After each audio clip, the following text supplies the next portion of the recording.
in kiishka xiniyaha uu ku jiro ama guud ahaan meesha xiniyaha uu ku jiro taasoo qofku isku arki karo inay soo wajahday cuncun mar walba inay dabcan cuncunayso uu aadna u xoqaayo midab ahaanna uu bedelmay nabre yar oo tiro badanna ay ka soo baxeen kuwaasoo midabkoodu u eg guduud. waxyaabaha kale ee keeni kara in xiniyaha ama kiishka xiniyaha uu ku jiro cuncun badan uu ka dareemo waxaa ka mid ah ugu horeyntii saaxiibayaal assalaamu calaykum waraxmatullaahi wabarakaatu waa anigoo ah doctor maxamed liibaan maxamed. marka koowaad inta aanan mawduuciga gudagelin like-ta followga subscribe-ka youtube channelkayga iyo facebook page-kayga inaan laga hilmaamin. sidoo kale wixii su-aal iyo talo iyo aragti haddii ala idmo waxaad iga soo weydiin doontaa adresskayga adigoo aad ka heli doontid youtube description-ka iyo facebook page-kayga. aad iyo aad aan kaga mahad celinaa dhammaantiinna waxaan idin rajeynaa kheyr caafimaad iyo barwaaqo. waxaan maanta dul istaagi doonaa xaaladda loo yaqaano scrotal aging, in kiishka xiniyaha uu ku jiro ama guud ahaan meesha xiniyaha uu ku jiro taasoo qofku isku arki karo inay soo wajahday cuncun mar walba inay dabcan cuncunayso uu aadna u xoqaayo. xaaladdan scrotal aging waxay ku imaan kartaa siyaabooyin kala duwan. inta badanna dabcan waxaa lagu arkaa dhalinyarada iyo ragga qeybihiisa kala duwan in xiniyaha ay ka sheeganayaan cuncun badan, sidoo kale midabkiisu maqaarku inuu noqdo erythema redness, guduud nabre ku yaalaan taasoo had iyo jeer uu xoqaayo cuncunna iyo kuleelna ay ku hayaan. siyaabaha ugu badan ee ku imaan karaan xaaladdan scrotal aging waxaa ka mid ah laba qeybood: in qofka life style change inay dhacdo, isbedel dhanka iyo noloshiisa waxyaabo badan inay iska bedeleen, sidoo kale inay jiri karto marxalado caafimaad daro.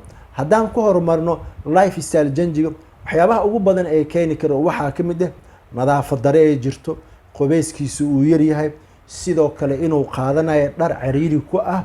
waxyaabaha kale ee keeni karo life style change waxaa ka mid ah in qofku uu yahay more sweating badan inuu sameynayo, dhidid badan inuu qofku isku arkaayo, taasoo had iyo jeer xiniyaha iyo cajarada ku hareereysan ee dareemayaan huur badan kana dhalan karta in meeshaas uu dabcan uu cuncun iyo xasaasiyad badan uu ka dareemo. sidoo kale in xiniyaha uu cuncuno waxyaabaha kale ee kamid ah waxaa ka mid ah dadka sportska aadka u dheela, sidoo kale jimkana aadka u qaada, had iyo jeer waxa ay dareemi karaan in xiniyaha wareegiisa iyo kiishka xiniyaha uu ku jiro in ay ku arkaan kuleel, cuncun iyo inuu dabcan ay aada u xoqayaan.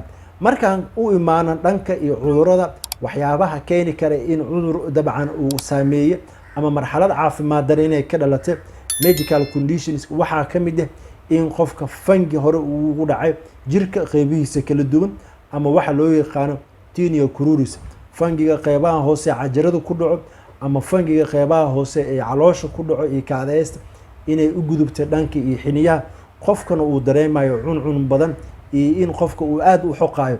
sidoo kale in dabcan qofku allergic uu qabo, mararka qaarkooda daawooyinka allergiga kiciya uu isticmaalo, in qofku uu dareemayo xiniyihiisa dhanka cuncun iyo xasaasiyad badan ay soo wajahday, inuu isku arkayo xiniyihii inuu soo cuncunayo, kuleel badan uu ku furan yahay, sidoo kale in midabkiisa uu bedelmay taasoo uu arkayo in maqaarka xiniyaha ku hareereysan ama kiishka xiniyaha uu ku jiro erythema ee ku dhacday guduud badan uu ku jiro. sidoo kale waxyaabaha kale ee ka qayb qaadan kara in qofka xiniyaha cuncun uu ka dareemo waxaa ka mid ah sexual transmitted disease, cudurada lagu kala qaado dhanka iyo galmada. in muddaa qofku hadduusan iska daaweynin waxaa la arkaa ayagana in cuncun uu ku keeno. waxyaabaha kale ee ka qayb qaadan kara waxaa ka mid ah scabiaska ama waxay soomaalida u taqaano isnidaamiska. sidoo kale qofka ama wiilka dhalinyarada waxaa lagu arkaa mar walba in xiniyihiisa uu xoqaayo, midab ahaanna uu bedelmay, nabre yar oo tiro badanna ay ka soo baxeen kuwaasoo midabkoodu u eg guduud. waxyaabaha kale ee keeni kara in xiniyaha ama kiishka xiniyaha uu ku jiro cuncun badan uu ka dareemo waxaa ka mid ah genital warts, in honqore ay ku yaalaan dhanka iyo xiniyaha kiishka xiniyaha uu ku jiro, kaasoo sababi kara in qofka markuu arko uu taabto. calaamadaha lagu garan karo cuncunka ama xoqista xiniyaha waxaa uu qofku isku arkaa mar walbo in xiniyihii uu xoqaayo, sidoo kale maqaarka wareegiis inay dikaamayaan, sidoo kale inuu ku arkayo marba marka ka dambeyso inuu sii dhammaanayo maqaarkii, guduud badanna uu soo galayo, nabre tiro badan oo fiix oo guduudanna inay ku dhex yaalaan. inta badan marka aad marxaladan isku aragtid waxaa muhiima goobta caafimaad ee kugu dhow inaad la tashatid.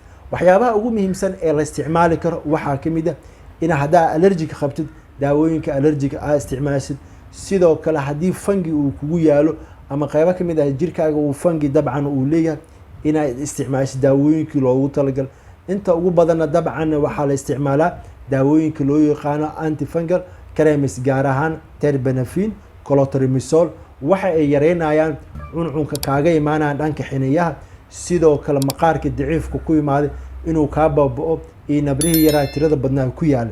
waxyaabaha kale ee muhiimka ah inaad samaysid waxaa ka mid ah inaad nadaafadda ku dadaashid. sidoo kale surwaal cariiri haddaa mar walba qabtid inaad iska ilaalisid, inaadan saraawiisha dharka kugu dhagan aadan isticmaalin. sidoo kale inaad isticmaashid daawooyinka antihistaminiska ah oo cuncunka iyo guduudka baabi'inayo, taasoo ay ka mid yihiin hydrocortisone. sidoo kale inaad la isticmaashid daawooyinka antibacterial agents sida azithromycin, wuxuu uu kaa yareynaa super infectionska inuu sii weynaado, meeshan bacteria ay saameyn ku noqoto. saaxiibayaal, halkan ayaan kusoo gabagabeynaynaa mowduuca la xiriira scrotal aging, in cuncun ragga ama dhalinyarada ay ka dareemaan dhanka iyo xiniyaha kiishka uu ku jiro.